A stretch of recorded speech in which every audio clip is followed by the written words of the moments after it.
Well, Ben Shapiro was asked again about why Candace Owens was fired, and I'll play that clip and so much more for you in just a moment. As you know, him and the Daily Wire are in a panic. They're in the midst of a growing PR nightmare over the firing of Candace Owens, which they did last Friday on a news dump day, hoping to minimize the controversy. But the controversy just didn't spark from firing Candace Owens. It really went supernova because of their odd code of silence about why they fired Candace, which is extremely obvious to everyone. Now, Joe Rogan has weighed in on the situation, siding with Candace, and after his utterly bizarre and just pathetic interview with Piers Morgan, which was supposed to be about something else, but then, well, the elephant in the room got brought up to Pierce's credit, and he didn't just let Ben off the hook. He pressed him and pressed him and pressed him again, while little Ben just sat there smirking, saying nothing. So he sat down face to face with his good friend Dave Rubin, the token gay guy of Conservative Inc., who, along with his husband, recently just bought several children through surrogacy, something I covered in a previous video at the time, in order to, well, spin a bunch of lies and try to gaslight what fans he has left. All right, so let's do the elephant in the room for just a moment, because I saw you this week on Piers Morgan. He asked you repeatedly about Candace. You repeatedly basically said, I won't talk about that. Don't want to talk. I'll say that here too. Yeah, and that's fine. And, you know, it's interesting because we all sort of came up together to different extents, and we've all done a million things together. You've all made tens of millions of dollars in the inner sanctum of Conservative Inc., with Dave Rubin spending a measly $5.2 million on a nice mansion. Can you at least talk to just sort of where it's at now? She's not with you. She's free. She's free to do whatever she wants to do. I'm sorry, we need a quick fact check here, because she is not free to do whatever she wants or to say whatever she wants, because every single mainstream personality at any major network signs a contract that has a non-disparagement clause in the contract, which means that for the rest of their life, they will never be able to speak negatively of that network or any of their personalities ever.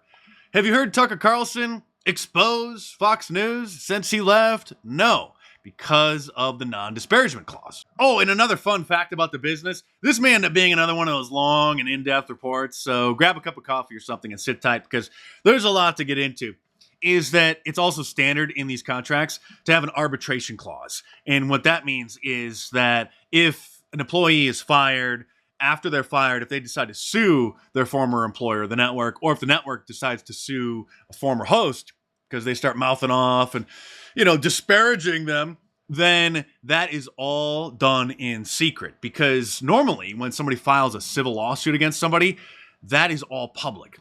The evidence, the depositions, the trial itself, all public. But people are allowed to put an arbitration clause in contracts. And then what that means is then it's not public, it's all done in secret. And in case it's not completely obvious, which it probably is, just to be perfectly clear, I'm not bound by any NDAs because I don't sell my First Amendment rights for any amount of money. Now back to little Ben. Would you like to try to repair the enormous and irreparable damage that you've already done to your credibility, Ben?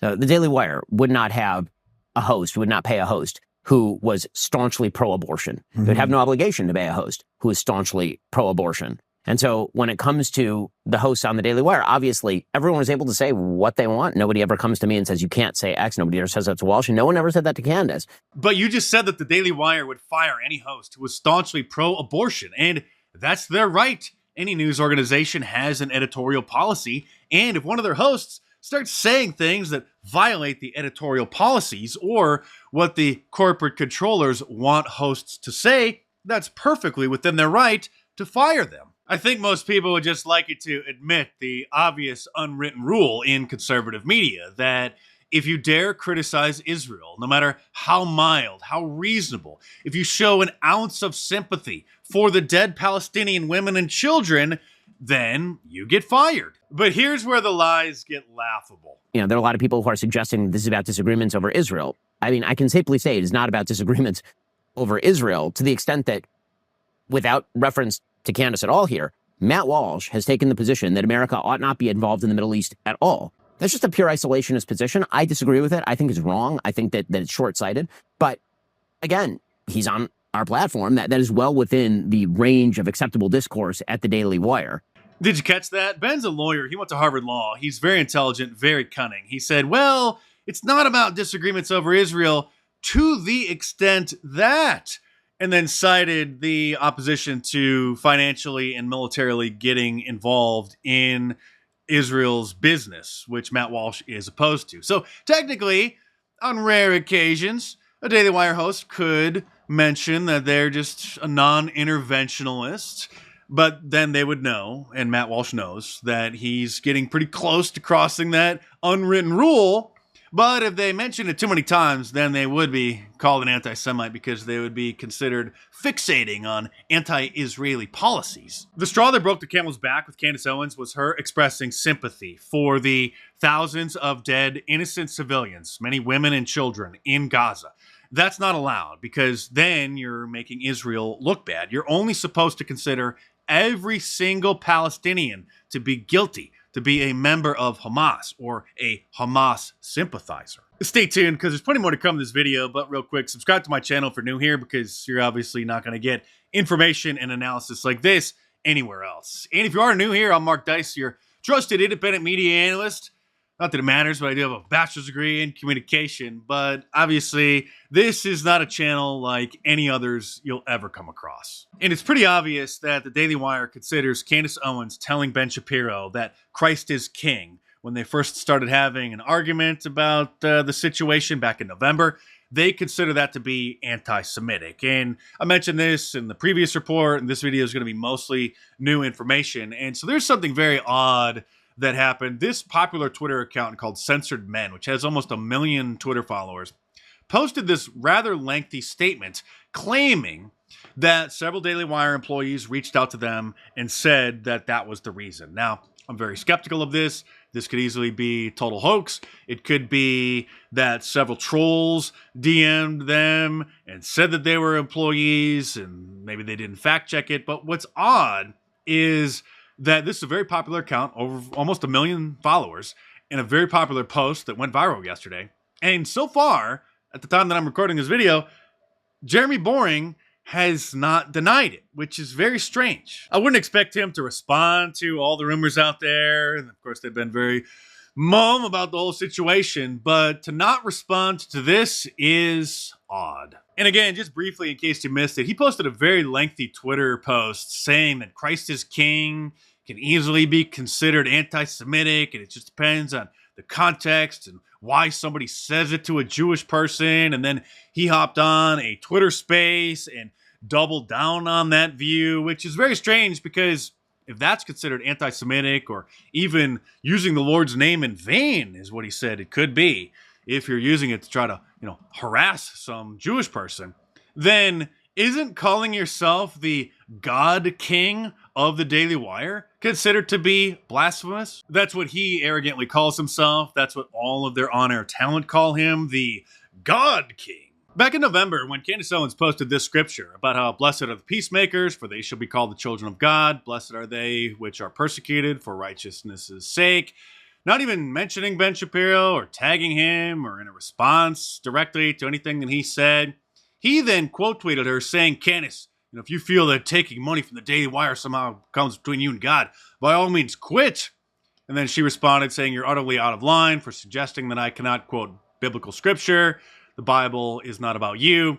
And then she added, Christ is king. So add that to the long and growing list of things that certain people consider to be anti-Semitic or offensive, along with the crucifix or a cross, as the London Guardian complains. Christians must understand that for Jews, the cross is a symbol of oppression. I mean, what's next? Are some people going to claim that Santa Claus is too offensive to Jews and he should be banned too? Oh, wait, what's this? Oh, it's a presentation put together by the Jewish ADL aimed at public school teachers, which is saying exactly that. Santa Claus is not considered to be a religious symbol for constitutional purposes. And that was determined by the courts because a certain group of people tried to sue in order to ban Santa Claus from public schools. So it is allowed, but the ADL is still very upset about that.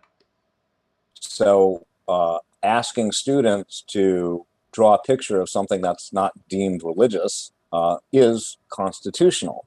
But I'm sure Michelle has a lot to say about why, even though this is technically constitutional, why an assignment like this is nonetheless problematic. Yeah, absolutely. Regardless. Absolutely, she says. First, Christ was taken out of the classroom, and now they want Santa Claus banned too. Add Christmas music to the list of things that they want banned as well. This is an op-ed published by NBC News. So not BuzzFeed, not the Huffington Post. This is NBC News. A war on Christmas? Jews who leave the house in December would beg to differ. Liberals can be just as bad as their conservative counterparts when it comes to enforcing an oppressive Christmas climate. It's oppressive to have Christmas music playing in all the shopping malls and to see Christmas decorations all over the stores. December in America is a constant onslaught of Christmas culture. Every store gets decked out in Christmas finery and puts carols on full blast, seemingly believing that it encourages shopping. Television shows that normally avoid any discussion of anything approaching religious observance suddenly get into the spirit, devoting extra long episodes to stories about the generous spirit inspired by this time of year. A generous spirit that apparently people who don't celebrate Christmas know nothing about. It would be bad enough if this aggressive Christmas assault were purely the domain of the rabid right wing.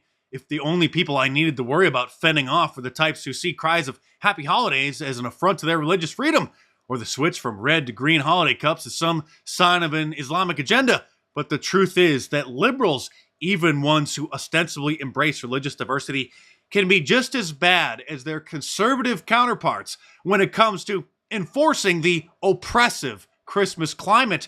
It's oppressing them. So I guess this Christmas, the Daily Wire won't have a Christmas party or have anybody playing Christmas music because that might be offensive to certain people. One of the many straws that led to the camel's back breaking was Candace interviewing this no-name rabbi who was calling her out on Twitter and defaming her. I mean, like just literally smearing her in an article that has since been retracted, by the way, because Candace just completely demolished him and he made a complete fool of himself. And this is what happened when she asked him just for a basic definition of anti-Semitism. Could you provide for us a definition of anti-Semitism?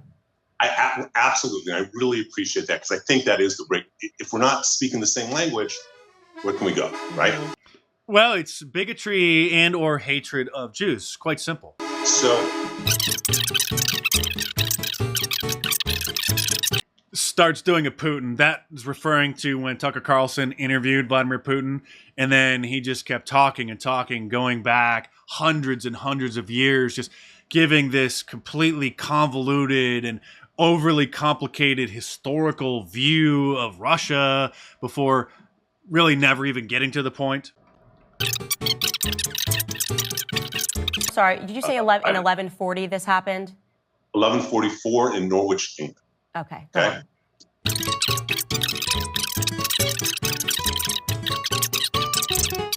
Lord Sachs. Oh, I just want to pause it. You said it's a hate that mutates. Correct. So your belief then is that the definition of anti-Semitism can necessarily change. Is that correct? It's not just my belief. It is the commonly accepted understanding in both the Jewish and academic worlds. I would just say off the bat, I do not accept that definitions can just mutate. That is something that I could debate that on, like the definition of a woman. I mean, and I'm saying not just about Jewish people. I think that we have to have a concrete definition to work with because then you can just update and say, actually, I've changed that, and now this is what constitutes anti-Semitism. He continues to go on and on and on for another 5 minutes when the definition is literally just one sentence. But I guess in a sense, he is right. The definition has changed because an anti-Semite used to be a person who disliked Jews. Now it's a person who Jews dislike. This Joe Rogan clip I'm going to post on my locals and on Gab and on True Social because it's a little bit too hot for me to be shown here on YouTube. Not just the discussion, but Joe shows footage of something that Ben Shapiro's favorite foreign country did to some Palestinians that definitely is not going to be allowed on my channel. And it's also interesting that while Ben Shapiro is staying very tight-lipped about this, along with Jeremy Boring, their host, Andrew Klavan, seems to be just kind of airing out all of their dirty laundry. she attacked this guy, Rabbi Shmuley. I will tell you, with all honesty, I don't even know who Rabbi Shmuley is. I have no idea. I didn't look him up. I haven't seen anything from him. She's complaining about him. Oh, Rabbi Shmuley is a piece of work. He is considered to be the most famous rabbi in America. He was Michael Jackson's spiritual advisor, and Candace Owens broke him. He caught wind of what Candace Owens was saying and completely lost his mind. This is actually him. This is not somebody dressed up as a caricature of him. This really is Rabbi Botox Shmuley, or Botaic Shmuley. Again, the most famous rabbi in America, doing a tremendous disservice to Jewish people around the world by acting like this. Hi, I'm a Candace Owens Jew. I love Israel and I hate America. Dual loyalty. I'm filth, but I love cash. Love money. It's all about the Benjamins. Money, money, money. Yeah, so that's Rabbi Shmuley, who then started a beef with Alex Jones, and then went on Alex Jones' show earlier this week. And that was very interesting. And there's one particular clip that is definitely, let's just say, NSFW, so I'm not going to show it here. But that is another clip that you can see over on my locals page. Let's just say that Alex coined a very interesting and accurate nickname for the rabbi. Okay, you have to see this clip. I'm sorry, I can't show it here. It's far too off the rails. It is on my locals page, or of course you can watch the whole interview at band.video, which is InfoWars' subsite for their shows and their segments. She's complaining about him. Fine. You don't like a rabbi? You're allowed not to like. You're allowed not to like Ben. You're allowed not to like anybody you don't like, if you can spell it out for me what the problem is. But when you start saying things like some of those books Hitler burned weren't so bad, I was shocked. This is something Candace actually said. Now, he misspoke there, because what he meant to say was that Candace said some of the books were bad, which is the equivalent then of agreeing with the Nazis, because a very little known and interesting fact is that the first book burning over there took place at the Institute for Sexual Research in Berlin, which was the world's first transgender clinic. It was a pioneering trans library until the Nazis burned it. Before World War II, I'm told, Berlin was the center of LGBTQ culture in Europe. What else is interesting is, instead of sitting down and having a discussion or a debate with Candace Owens, Ben Shapiro just had her fired, because Ben Shapiro will only debate college freshmen. Here he is on a show on the BBC getting pressed with some mild pushback by a host. And then, well, this is what happened when Ben Shapiro accidentally faces off against adults. Yeah, what are those values? What are the values it's turning its back on? I'm not inclined to continue an interview with a person as badly motivated as you as an interviewer. So I think we're done here. I appreciate your time, sir. All right. Well, thank you for your time and for showing that anger is not part of American political discourse. Now, Mr. Shapiro, we'll say goodbye. This is the guy who made his bones, who first started going viral by owning the college freshmen in arguments about things like how there are only two genders. But this is the real Ben Shapiro. And so is this, the guy who got upset that President Trump invited a bunch of nice social media influencers to the White House, myself included, back in 2019. Why are you having a bunch of people who are at the very least deeply controversial to the White House in the first place? Like, there are a bunch of people who are at the White House in this particular group of folks who were basically, have been involved in conspiracy theorizing. He's bringing a bunch of people who ought not be at the White House to the White House. It's dumb and frankly, it's wrong. It's wrong, he says. No, it was quite brilliant. And for me, it was the highlight of my summer. This is me talking to President Trump, by the way, in case you missed my video about the whole event. It turns out that Ben Shapiro has been wrong about a whole lot of things, like his support for Hillary Clinton back in 2016. Will Trump hurt conservatism if he loses badly? They said Goldwater did, but Nixon got elected 4 years ago. I mean, I think that he's already hurt conservatism pretty badly. My concern is that, and one of the reasons I'm not voting for him is because I'm concerned that he hurts conservatism if he wins.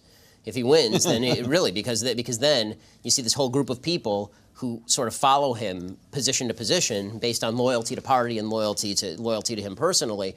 That's a serious concern to me. If he loses, I think that he hurts conservatism less in some ways. Something else that Ben Shapiro was wrong about, publishing this op-ed saying, no, Trump isn't going to save the Supreme Court. He's not going to put a majority of conservatives on the bench. Oh, and I almost forgot, Rabbi Shmuley is now threatening to sue the Daily Wire because of the beef that Candace Owens had with him on Twitter. And he is claiming that Jeremy Boring defamed him by calling him an attention whore. Ben, and especially Jeremy Boring, I am hereby putting you on notice. Do not delete a single video of Candace or of yours on your website. Don't delete any emails. Don't delete any exchanges between Candace and yourselves about me or about anyone else. Any of that will be considered tampering with evidence. You will be held accountable for defamation, libel. I'm sorry. You want to disagree with a rabbi, me, or anyone else, you have the right to. You want to defame me. Oh, this may get even more interesting. And one more thing. Here's another clip from Candace. This was her final statement on her final episode of her show. And this is very revealing about another one of the reasons why she got fired. But as Ben Shapiro says, it has nothing to do whatsoever with Israel or the fact that she was planning on actually going over there and then reporting what was going on in Gaza. In a few weeks, I will be out to Israel and I will be out to Gaza, and I will be able to report to you guys what it is that I actually see. But I also want to say this because it's so important. I am Team God. Okay? I'm Team God. I do not fear the media. I do not fear journalists. I do not fear AIPAC. I don't fear Big Pharma. What I actually fear is God.